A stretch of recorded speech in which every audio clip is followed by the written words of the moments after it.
Friends fifth question रहेगा a kite is flying at a height of 60 metre. एक kite है जो 60 metre की हाइट पे है जो फ्लाई कर रहा है, ठीक है। और उस काइट को जो उसकी जो स्ट्रिंग है attached to the kite is temporarily tied to a point on the ground.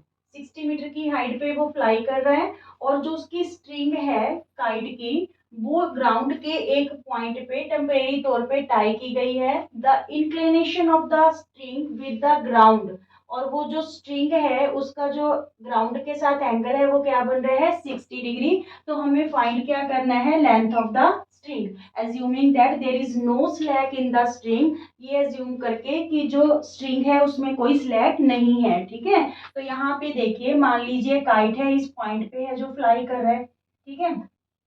और ये जो स्ट्रिंग है at a point of ground पे कौन सा एंगल बना रही है, एंगल 60 डिग्री, ठीक है।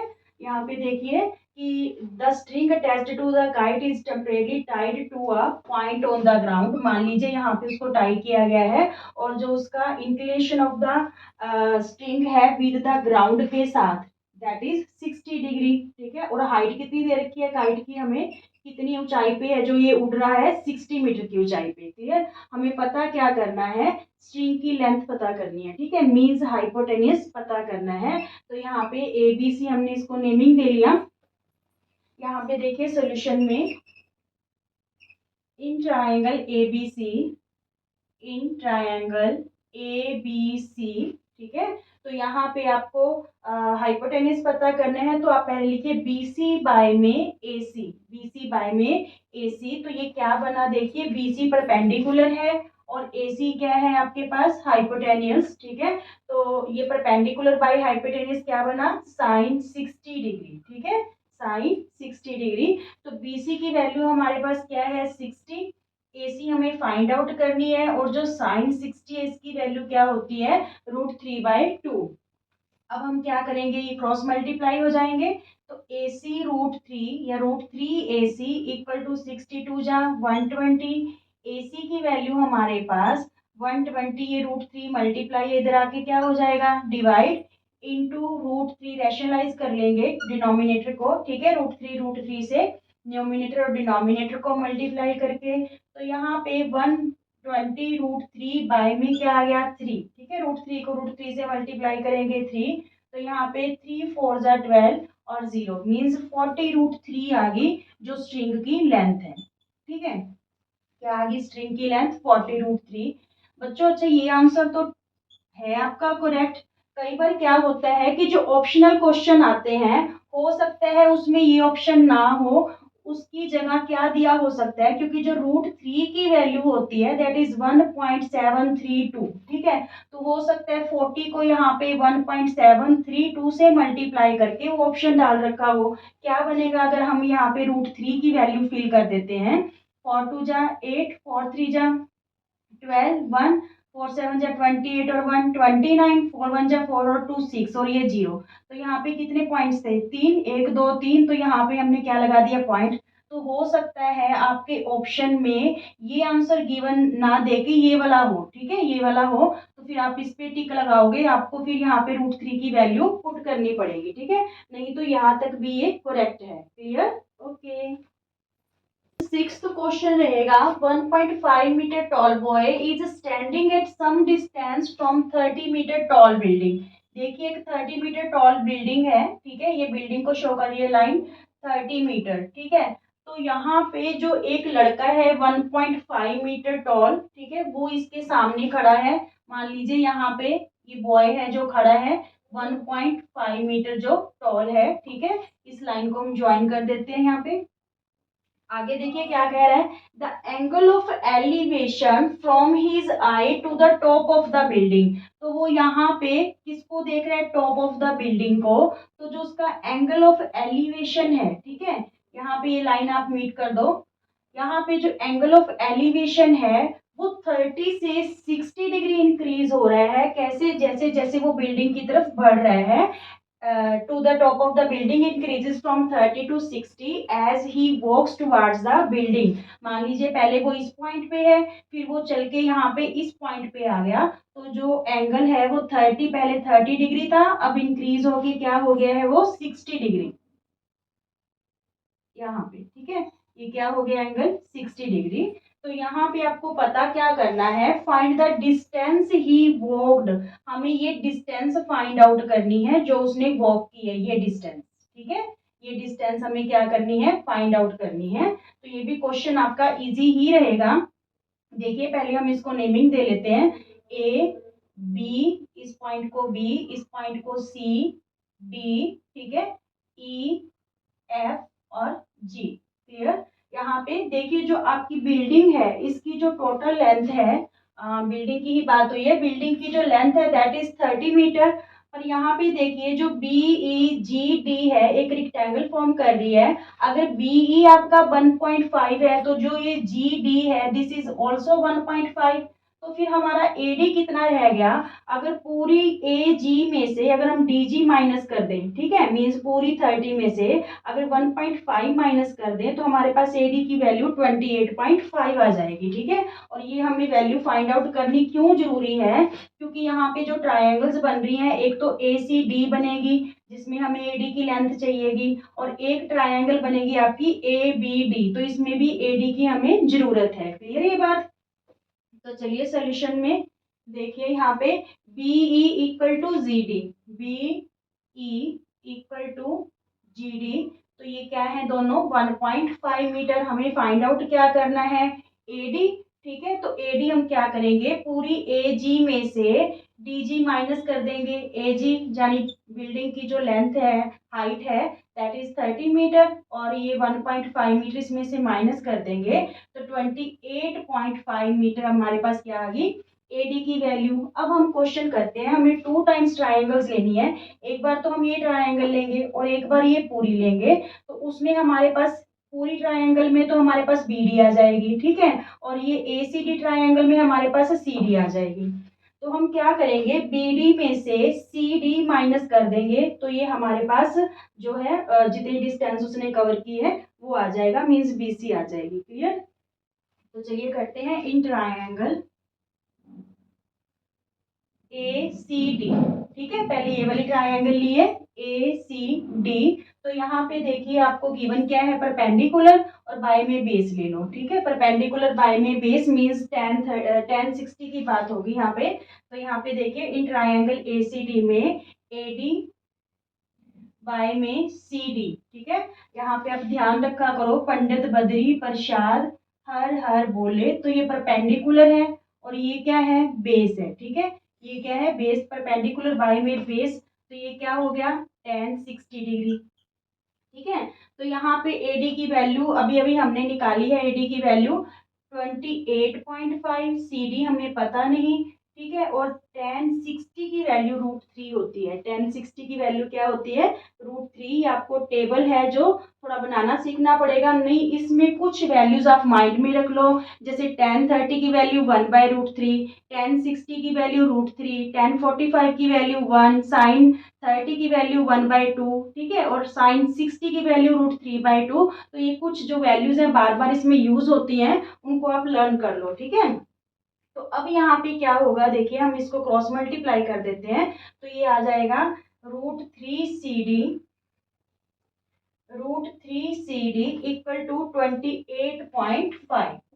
ठीक है, तो सी डी की वैल्यू हमारे पास क्या आ गई, 28.5 बाय में √3। एक बार इसको एज इट ही पढ़ा रहने दो, अभी हम इसे रैशनलाइज नहीं कर रहे।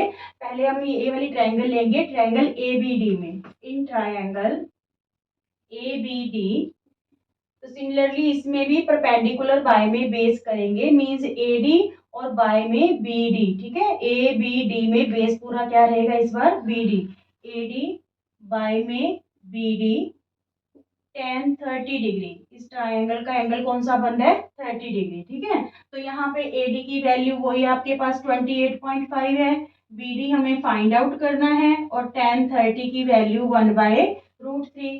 क्रॉस मल्टीप्लाई कर दो आप इसको, तो ये बीडी की वैल्यू आपके पास क्या आ गई, 28.5 √3। ठीक है। अब हमें पता क्या करना है, बीसी पता करनी है। तो बीसी हम कैसे पता कर सकते हैं, देखिए अगर पूरी बीडी में से हम सीडी माइनस कर देंगे, ठीक है, पूरी बीडी में से अगर सीडी माइनस कर दे तो क्या आ जाएगी, बीसी आ जाएगी। ठीक है, तो बीडी की वैल्यू हमारे पास, बीडी की वैल्यू हमारे पास क्या आई, 28.5√3। ठीक है, माइनस सीडी की वैल्यू हमारे पास क्या आई, सीडी की वैल्यू ये रही, ठीक है, 28.5 बाय में √3। अब देखिए यहाँ पे दोनों का एलसीएम क्या आ गया, √3। तो 28.5 इंटू ये जो है √3 को √3 से मल्टीप्लाई करेंगे तो ये 3 बन जाएगा। ठीक है, यानी 28.5 को किससे मल्टीप्लाई होने वाला है, 3 से। और यहाँ पे क्या आ जाएगा, 28 माइनस 5, क्योंकि √3 से √3 कैंसिल, 1 बचेगा, 1 से मल्टीप्लाई होकर ये चीज आपकी यहाँ पे एज इट आ जाएगी। अब देखिए दोनों प्रोडक्ट्स के पास चाहे तो इसको मल्टीप्लाई करके माइनस कर लो, नहीं तो यहाँ पे 28.5 कॉमन ले लेते हैं, यहाँ पे क्या बचा 3 और यहाँ पे क्या रहा 1 और डिनोमिनेटर में √3। ठीक है, मीन्स हम 28.5 को किससे मल्टीप्लाई करने वाले हैं, 2 से। अब ये मल्टीप्लाई करना इजी हो जाएगा। ठीक है, तो यहाँ पे देखिए आपका 5 2 जा 10, 8 2 जा 16 और 1 17, 2 2 जा 4 और 1 5, यहाँ पे पॉइंट है ये कैंसिल हो गया, y में क्या है √3। ठीक है, अब √3 को हम रेशनलाइज करेंगे डिनोमिनेटर को, तो यहाँ पे √3 डिनोमिनेटर और डिनोमिनेटर दोनों से मल्टीप्लाई कर देते हैं, ये आ गया आपके पास 57√3 बाय में 3। ठीक है, तो ये कैंसिल हो रहा है आपका, 3 1 जा 3, 2 बचे, 27 बन गया, 3 9 जा 27, मीन्स क्या आ गया 19√3। ठीक है, यानी उसने कितनी डिस्टेंस कवर की, 19√3 मीटर। ठीक है, अगर ये ऑप्शन ना हो ऑप्शनल क्वेश्चन में तो आप √3 की वैल्यू 1.732 फिल करके 19 से मल्टीप्लाई करके देख लेना। ओके स्टूडेंट, क्वेश्चन नंबर 7 रहेगा आपका, from a point on the ground the angle of elevation of the bottom and the top of a transmission tower fixed at the top of a 20-meter high building are 45 and 60 respectively। क्या कहना चाह रहा है इस statement में, देखिए एक building है, ठीक है, जो कितनी ऊंची है 20 मीटर हाई। ठीक है, ये बिल्डिंग यहाँ पे 20 मीटर हाई है, ठीक है, यहाँ से लेके यहाँ तक, फिर उसके ऊपर क्या है, ट्रांसमिशन टावर फिक्स है। ठीक है, इसके ऊपर क्या फिक्स है, ट्रांसमिशन टावर फिक्स है, ये है हमारा ट्रांसमिशन टावर। ठीक है, तो यहाँ पे ये ट्रांसमिशन टावर का क्या हो गया, फुट हो गया, और ये ट्रांसमिशन टावर का क्या हो गया, टॉप हो गया। ठीक है, अब क्या कह रहा है, from a point on a ground, मान लीजिए इस पॉइंट से, from a point on the ground the angle of elevation, angle of elevation mean यहाँ पे खड़े होके हम यहाँ पे देख रहे हैं एट द बॉटम की तरफ and at the top of the transmission tower, जो कि फिक्स है 20 मीटर हाई बिल्डिंग के ऊपर, आर 45, देखिए पहले फुट की बात हुई है, तो ये जो एंगल ऑफ एलिवेशन है दैट इज 45, और फिर जब टॉप की तरफ देखेगा तो वो एंगल क्या बन रहा है आपका,